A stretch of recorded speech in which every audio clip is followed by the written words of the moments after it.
Հաջորդ մեր զեկուցող հարցը ոստիկանության մասին օրենքում լրացում կատարելու մասին օրենքի եւ հարակից օրենքների նախագծերին հավանություն տալու եւ անհետաձգելի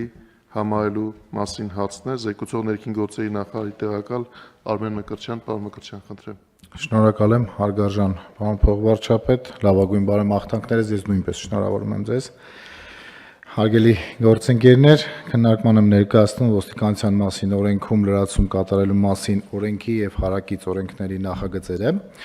Նշեմ, որ դեռևս ոստիկանության բարեփոխումների առաջին փուլով նախատեսվել եւ ստեղծվել էր ոստիկանության օպերատիվ կառավարման կենտրոնը, որը տեխնիկապես եւ ծրագրային նորագույն լուծումներով ժամանակակից կենտրոն է եւ ապահովում է ոստիկանության արագ արձագանքը քաղաքացիների ահազանգերին։ Այդուհանդերձ նշեմ, որ ներքին գործերի նախարարության ձևավորմամբ իհարկե նոր անդրադարձ կատարվեց այս ոլորտին եւ իրականացված ուսումնասիրությունները ցույց տվեցին, որ ներկայումս տարբեր արտակարգ իրավիճակների համար գործում են արագ արձագանքման տարբեր հեռախոսահամարներ,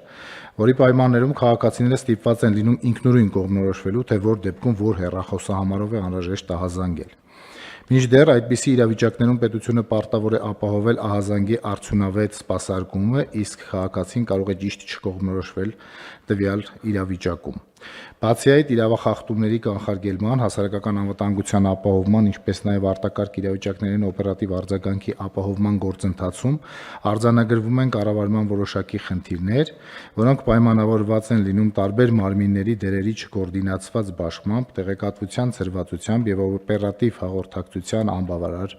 համակարգերով։ Նշված խնդիրները հանգեցնում են նաև արձագանքման ժամկետների երկարացման, որոշումների ուշացման եւ իրավիճակների կառավարելիության թուլացման։ Ուստի անհրաժեշտ է ձևավորել տարբեր ճգնաժամային իրավիճակների, իրավախախտումների, արտակարգ իրավիճակների, պատահարների եւ այլն, վերաբերյալ ահազանգերի եւ դրանց արձագանքման բնակչության համար առավել մատչելի եւ արդյունավետ համակարգ, միաժամանակ ապահովելով արձագանքման ռեսուրսների առավել արդյունավետ օգտագործումը,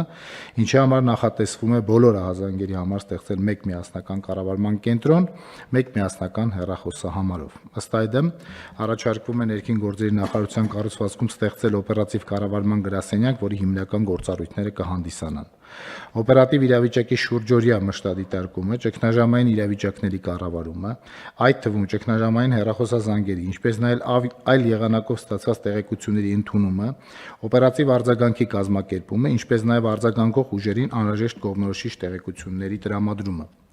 Արտակարգ իրավիճակների առաջացման կամ դրանց սպառնալիքի դեպքում, ինչպես նաև բնակչության պաշտպանության եւ քաղաքացիական պաշտպանության միջոցառումների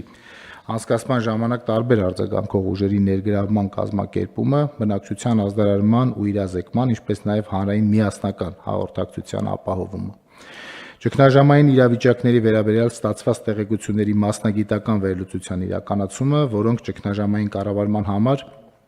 պետք է ապահովեն անհրաժեշտ տեղեկատվական բազա եւ օգտագործվեն հետագա կանխարգելիչ միջոցառումների արդյունավետ իրականացման համար։ Օպերատիվ կառավարման գրասենյակի ստեղծման պայմանավորված առաջարկվում է դադարեցնել ոստիկանության օպերատիվ կառավարման եւ փրկարարծարության ճգնաժամային կառավարման ազգային կենտրոնի գործունեությունը, դրանց տեխնիկական համակարգներն իրենց ամբողջ ծավալով փոխանցելով նոր գրասենյակին։ Բացի այդ, արտակարգ իրավիճակների կառավարման տեսանկյունից զուգահեռաբար կառուցվածքային եւ ֆունկցիոնալ փոփոխություններ են կատարվում ներքին գործերի նախարարությունում եւ ենթակա փրկարարծարայությունում հստակ գործառույթային դիրքավորումներ ապահովելու համար։ Ոստիկանության եւ փրկարարծարայության ահազանգերի հեռախոսահամարների 102 911 101 փոխարեն առաջարկվում է նախատեսել արտակարգ իրավիճակների կանչերի 112 հեռախոսահամարը, որը Եվրոպական միության առավել տարածված եւ բնակչության կողմից առավել ճանաչելի արտակարգ իրավիճակների կանչերի հեռախոսահամար է։ Այդ հեռախոսահամարի նախատեսումը դրական է գնահատվել նաեւ ՀՀ-ԵՄ վիզաների ազատականացման գործընթացում։ 102 911 101 հեռախոսահամարները կշարունակեն իհարկե գործել, բայց դրանցով ստացված զանգերը կվերահասցեագրվեն նոր հեռախոսահամարին եւ համապատասխան իրազեկման արշավներ իրականացնելուց հետո դրանք սահուն կերպով կհանվեն շրջանառությունից։ Օպերատիվ կառավարման գրասենյակի ձևավորումից անմիջապես հետո երկրորդ փուլով աշխատանքներ կտարվեն գրասենյակի կարողությունների զարգացման, ինստիտուցիոնալ կայացման եւ նաեւ շտաբ բժշկական օգնության կանչերի սպասարկման գործառույթը եւս գրասենյակին փոխանցելու ուղղությամբ։ Միաժամանակ արձագանքի ապահովման ժամկետների կրճատման նպատակով արդի ծրագրային եւ տեխնիկական լուծումներով կգործարկվեն ինքնաշխատ ազդարարման կատարելագործված մեխանիզմներ, կբարելավի ահազանգերի տեղորոշման ճշգրտությունը, ահազանգերի սպասարկումը կիրականացվի ըստ դրանց հրատապության եւ կարեւորության, ինչպես նաեւ կնախատեսվեն նոր մասնագիտացված ահազանգը սպասարկող հաստիկներ։ Ըստ էության վերջնարդյունքում մենք զանգի սպասարկումը ժամկետային տեսանկյունից կնվազեցնենք մինչեւ 10 վայրկյան։ Իսկ արձագանքի միջին տևողությունը 10 րոպե մինչև։ Նախագծերը համաձայնեցված են շահագրգիռ մարմինների հետ, կխնդրեմ հավանություն տալ եւ եթե հարցեր լինեն, սիրով կպատասխանեմ դրանց։ Շնորհակալ եմ։ 3 հարց, պարոն Մկրտչյան։ Ասացիք 102, 911 եւ 101 համարներն են այսօր գործողության մեջ եւ դրանք կփոխարինվեն 112 հեռախոսահամարով։ Իսկ ճիշտ չի ավելի կամ կարող է այդպես է նախատեսվում, որ քանի դեռ մենք 102, 911, 101-ը չենք հանել շրջանառությունից, գործողության մեջ դնենք նաև 112-ը,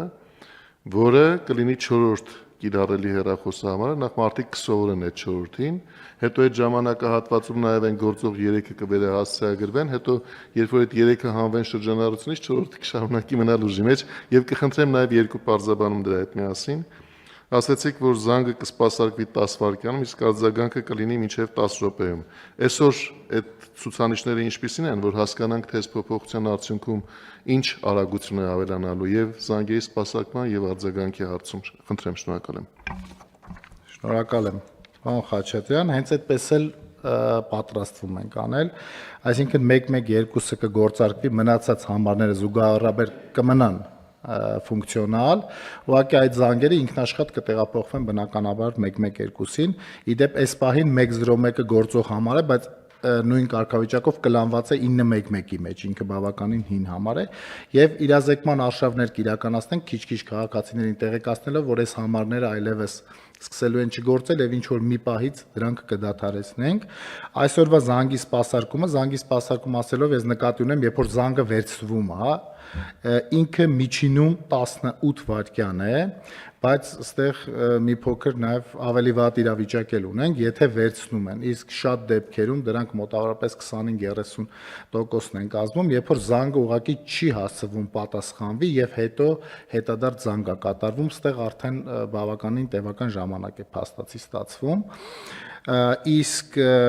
միջին այս պահին արձագանքի տևողությունը 23 րոպե։ Իհարկե սա եթե նկատի ունենանք, որ անտառային ինչ որ տարածքում բավականին մեծ ժամանակահատված պահանջող ամենաբարձր ժամկետի հետ համադրված միջին ժամկետը։ Շնորհակալ եմ։ Շնորհակալություն, պարոն Մկրտչյան։ Այլ հարցեր, պարոն Թորոսյան։ Շնորհակալություն։ Ես մի առաջարկ ունեմ, հատկապես որ պարոն Մկրտչյանը անդրադարձավ մի այդպիսի դեպքի, իսկ չի լինի ընդհանրապես չմտածենք այդ համարները հանելու մասին, եթե դա մեծ ֆինանսական եւ տեխնիկական միջոցներ մեզնից չի պահանջելու, որտեղ այնուամենայնիվ նույնիսկ մեկ զանգը կարող է կարևոր լինել ինչ որ մի օր ապագայում, եւ երկրորդն էլ 911-ը այնուամենայնիվ հյուսիսային Ամերիկան ու Ամերիկայի Միացյալ Նահանգներում այդ համարն է, մենք այնտեղից էլ ենք շատ զբոսաշրջիկներ ունենում, հայրենակիցներ ունենում, որոնք կարող է 112-ին այդքան էլ ծանոթ չեն, որ ավելի եվրոպական մոդելն է։ Եթե մեծ ծախսեր չի պահանջում ֆինանսական եւ տեխնիկական, ես առաջարկում եմ ընդմիշտ թողնել առնվազն տեսանելի ապագայում այդ բոլոր համարներն էլ աշխատեն եւ հեռահաղորդակցված մնան նոր համարի վրա։ Շնորհակալություն։ Շնորհակալ եմ, պարոն Թորոսյան, ըստ էության մենք հստակ ժամկետ չենք նախանշել դրանք հանելու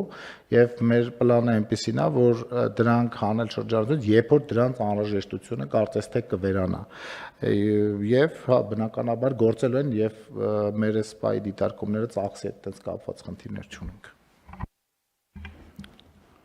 Պարոն Թորոսյանի վերածօրինակում, պարոն Մկրտչյան, այդ անհրաժեշտությունը չգիտենք երբ կվերանա, որովհետեւ 3 տարի հետո որևէ մեկ այցելու Հայաստան օրինակ Ամերիկայի Միացյալ Նահանգներից, որը գիտի 911 ինչպես օգտագործել եւ չգիտի 112, կարող է այդ պահին առաջանա այդ անհրաժեշտությունը եւ դիտարկում են մասներ, որ մենք որևէ դեպք չունենանք, որ մենք համարը չիմանալու պատճառով դեպքը մեր սպասարկումից դուրս թողնենք։ Բայց այո, քանի որ անորոշ է, ենթադրում եմ, որ ինչ-որ մի ժամանակ մենք